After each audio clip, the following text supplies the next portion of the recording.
Hello बच्चों, let's see this question. Comprehension given कहा जा रहा है कि in aqueous solution of metal ion M1 reacts separately with reagent Q and R in excess to give tetrahedral and square planar complexes respectively. An aqueous solution of another metal ion M2 always forms tetrahedral complexes with these reagents. Aqueous solution of M2 on reaction with reagent S gives white precipitate which dissolves in excess of S. The reactions are summarized in the scheme given below. हमारे पास scheme दिया हुआ है, देखिए M1 का reaction R और Q से कराया जा रहा है।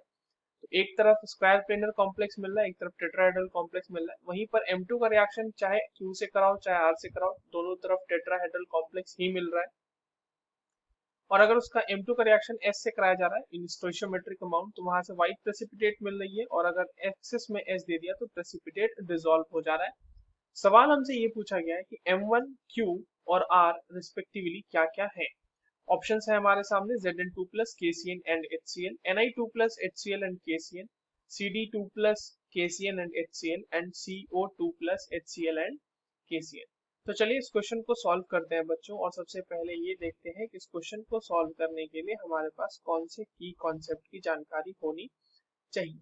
तो देखिए ये जो सवाल है ये बेसिकली कॉम्प्लेक्स फॉर्मेशन का सवाल है। कॉम्प्लेक्स फॉर्मेशन ऑफ या complex formation by D block elements. ठीक है, डी ब्लॉक एलिमेंट्स। चलिए जो स्कीम दी हुई है ना उस पर फोकस करते हैं और वहां से समझने की कोशिश करते हैं। देखिए आप अगर ऑप्शन में देखेंगे तो हमारे पास दो तरह के लिगेंड मौजूद है। एक तो Cn माइनस है जो कि KCN से हमें मिलेगा, जो कि एक स्ट्रॉन्ग फील्ड लिगेंड। और अगर स्ट्रॉन्ग फील्ड लिगेंड है तो वो क्या करेगा बच्चों, वो करेगा इनर हाइब्रिडाइजेशन, और उसके केस में हमें इनर हाइब्रिडाइजेशन है और अगर अगर चार कोऑर्डिनेशन मतलब कोऑर्डिनेशन नंबर वाला मिल गया तो स्क्वायर प्लेनर हो जाएगा। और दूसरा है हमारे पास Cl माइनस जो कि है weak field ligand. Weak field ligand के केस में हमारे पास आउटर हाइब्रिडाइजेशन होगा। ठीक है, वीक फील्ड लिगेंड के केस में आउटर हाइब्रिडाइजेशन होगा, और Cn के केस में इनर, है ना, इनर हाइब्रिडाइजेशन होगी।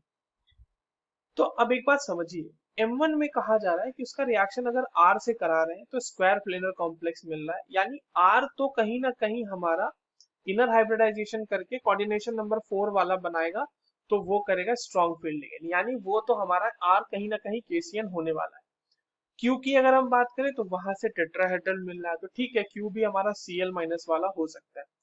अब एक चीज समझिए कि अगर आपके पास M1 मेटल है तो एक तरफ स्क्वायर प्लेनर मिल रहा है, एक तरफ टेट्राहेड्रल मिल रहा है, मगर वहीं पे अगर हम M2 की बात करें तो दोनों साइड टेट्राहेड्रल मिल रहा है। और देखिए इस तरह की जो रिजिडिटी होती है कि आप किसी भी तरह का लिगेंड ले आओ, मैं तो उसमें टेट्राहेड्रल ही बनाऊंगा, ऐसे जो कॉम्प्लेक्स होते हैं बच्चों वो जनरली D10 द्वारा बनाए जाते हैं, D10 कॉन्फ़िगरेशन द्वारा बनाए जाते हैं। तो D10 वाले जो होते हैं वो नॉर्मली टेट्राहेड्रल कॉम्प्लेक्स ही बनाते हैं।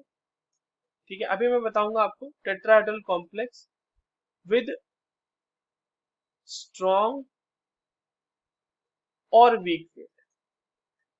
अब एक बात यहाँ पर यह समझने वाली है कि अगर D10 में बड़ा हो गया हमारा एटॉमिक साइज बड़ा हो गया अगर, तो फिर वो अपनी कोऑर्डिनेशन नंबर को एक्सपैंड कर सकता है। बट अगर छोटा साइज है तो उसका कोऑर्डिनेशन नंबर 4 तक रुक जाएगा। तो यहाँ पे D10 कॉन्फ़िगरेशन वाले दो हैं, जिंक और कैडमियम।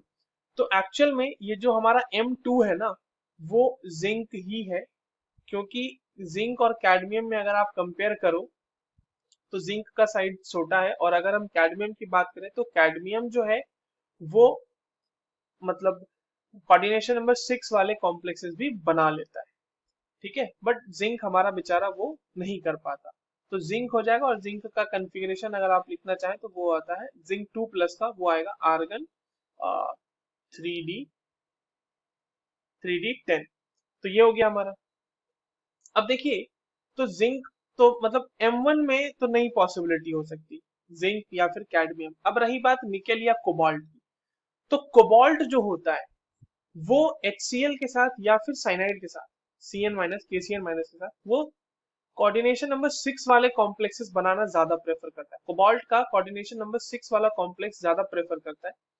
तो इसीलिए जो हमारा M1 है वो क्या हो जाएगा बच्चों? M1 हो जाएगा हमारा nickel 2+। M1 is equals to nickel 2+, क्योंकि निकेल जो है वो 4 कोऑर्डिनेशन नंबर वाले कॉम्प्लेक्सेस बनाता है। और जो हमारे पास दो रिएक्शन है उसको देख लेते हैं फटाफट। तो अगर निकेल HCl के साथ रिएक्ट करे 4HCl के साथ, तो वहां से ये बनाएगा एक टेट्राहेड्रल कॉम्प्लेक्स। क्यों टेट्राहेड्रल कॉम्प्लेक्स बच्चों? क्योंकि Cl माइनस जो है हमारा वो वीक फील्ड लिगेंड है, तो ये एक टेट्राहेड्रल कॉम्प्लेक्स होगा। और टेट्राहेड्रल कॉम्प्लेक्स में जो इसका हाइब्रिडाइजेशन होगा बच्चों वो होगा sp3, साथ में ऑब्वियसली H+ होगा। और अगर हम निकेल 2+ का 4KCN के साथ रिएक्शन कराएं तो ये बनाएगा NiCN4 2 minus plus 4K+ obviously. और ये होगा हमारा स्क्वायर प्लेनर, ठीक है, square planar with hybridization DsP2, inner hybridization होगी इसमें, ठीक है। तो M1 हमारा हम पता कर चुके हैं, और हमारा Q क्या होगा? HCl होगा, और R जो होगा वो KCN होगा। So the correct option will be option B. I hope you understood this well. All the very best.